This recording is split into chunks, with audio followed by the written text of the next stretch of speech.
This is the High School Football America podcast for January the 17th, 2023. I'm Jeff Fisher. The High School Football America podcast is brought to you by GameStrat, America's premier sideline instant replay system with outstanding reliability, faster speed than Huddle's sideline. Plus, GameStrat has awesome customer service along with different plans priced for every coach's budget. And right now, they're having a huge early bird promotion. Save up to $200 off of GameStrat's premium 2-angle package. That's right. Lots of money, always good to save. To get a demo, go to GameStrat.com, or you can click on the GameStrat banner ad that's located on every page of HighSchoolFootballAmerica.com. Today on the HSFA podcast, I'm going to speak with 2022 High School Football America National Coach of the Year, Jason Negro, of national champion St. John Bosco. Boy, what a season the Braves had. 11 of their 13 wins coming against teams that finished the season ranked in the High School Football America 300 national rankings powered by NFL Play Football. First question for Coach Negro was, now that you've had about a month to kind of reminisce on the 22 season and that national championship, which was handed out by a majority of the national ranking services, how's it feeling? You know, it's super satisfying and gratifying for all the work that you put in. I mean, obviously, we have put our program in a position to where we're going to try to at least throw our name or our hat in the ring when the discussion comes, if you can win the right games at the right time throughout the year. And it just really kind of, embraces all of the, and it solidifies or validates all of the work that we have put in throughout the course of the season. I mean, we try to schedule as difficult and challenging games as we possibly can. We're not afraid to fly around the country and do our part in terms of at least throwing ourselves out there. And again, I think that the way we won our football games, not only the in-state opponents, but the out-of-state opponents, was in a very dominating fashion. And I cannot be more proud of my coaching staff, my administration, everybody that is associated with our program back here at St. John Bosco for allowing me to be able to do the things that I feel is necessary to be successful. And then our players and parents are right there along with the rest of them. So I could not be more proud as an alum of this school to be able to provide the experiences I have been over those 3 years that we've been national champs. Talking with Jason Negro, the 2022 High School Football America National Coach of the Year and coach of the national champion St. John Bosco Braves. They won the title back in 2019 with us. That's 2 national titles in the last 4 years. I asked Jason if there's any way to differentiate between the national championship teams that he's put together there in Bellflower. The quality of the opponents that we are playing now is a little bit different than when we played back in 2013. We had played a really talented Chandler High School team out of Arizona, and De La Salle was kind of at the peak. They had a 59-game winning streak in 2013 when we beat them. So those were 2 really quality wins. But I think our league is tougher now than it was. And then we certainly weren't traveling as much as we are now to go test our abilities against other teams in other states. So this team, I think, just maybe a little bit more talented. I don't necessarily if they were, an actual who would win on the field, because they're different. Josh Rosen was a lot different than Pierce Clarkson in terms of our 2 quarterbacks.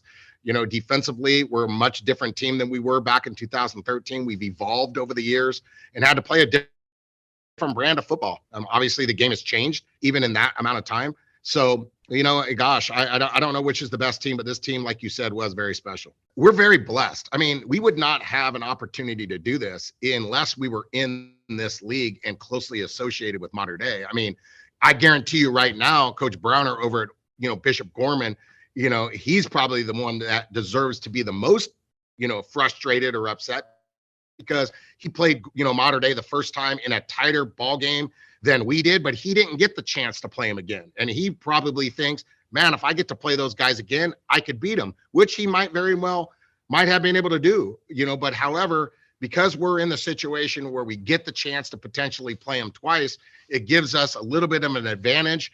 However, you got to give guys like that credit because they're able to schedule the Modern Days or the people that want to try to schedule St. John Bosco to be able to allow you to do it.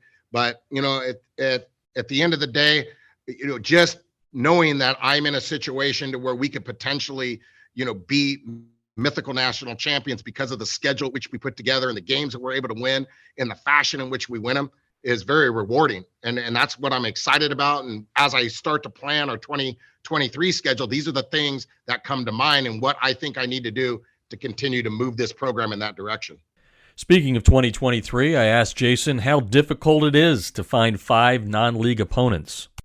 It's brutal. I mean, it's really a challenging thing. And, I know this is something that we created, so nobody's going to really feel sorry for us or feel bad for the situation that we're in. And they could say, well, you brought this upon yourself. And I don't understand that. And I embrace it. It's part of the challenge as a head coach. These are some of the things that you do throughout the course of the year to try to, I guess, one up what you've done in the past. What I would wish is I wish there was more national teams that would be considered to come out to California. That's the thing that's really hard. A lot of people say, oh, Bosco, well, you won't play him, or you won't play Duncanville, or you won't play Westlake, or you're not going to come to Georgia or this. Well, how about you guys come to us sometimes? We've played in 13 or 14 different states in the 13 years I've been here. We played twice this year out of state, and we're just a regular high school. We're not an academy or thing like that, like a lot of people think. And we went down to Texas and we played. We went to Oregon to play their state champion. Next year, we're already slotted to go to Hawaii to play Kahuku. We went to Virginia a couple years ago. In 2017, we went to South Florida and played Thomas Aquinas, and we went to DC 2 weeks later and played St. John's. So I wish there was more teams across the country, especially in the Texas, Florida, and Georgia areas, maybe the Midwest and Ohio, that would come out here and to try to test their skill set against us and not always have the California teams have a travel to them. That would be the thing that's most frustrating for me. But it's a lot of moving parts, and we're going to do the best job that we can. But I also have to be sympathetic to my families. We're high school. We can't, travel and play out of state 5 straight times and then come back to play league games. It's just not fair to my families who want to watch their kids play high school football, or our cheer program, or our band, or everybody else that's associated with the neighborhood school. So it's a challenge, and I got to be cognizant of that. And that's one of the things that goes into it and how hard I work. We're looking for 3 national opponents to come here. So if you know anybody, let them know. So if anybody wants to play the reigning national champs in 2023 in Southern California, call Jason Negro or head of football operations, Jesse Christensen. They'll be happy to talk to you about that. We're talking with Jason Negro here on the High School Football America podcast. And the final question I had for him is 2023 will be very different because the man that he's mentioned a couple of times, the guy that kind of rose with Jason and put both programs on the map, Bruce Rollinson of Mater Dei, is now officially retired. So I asked Jason what it's going to be like to not have Bruce on the sideline after the rivalry they put together.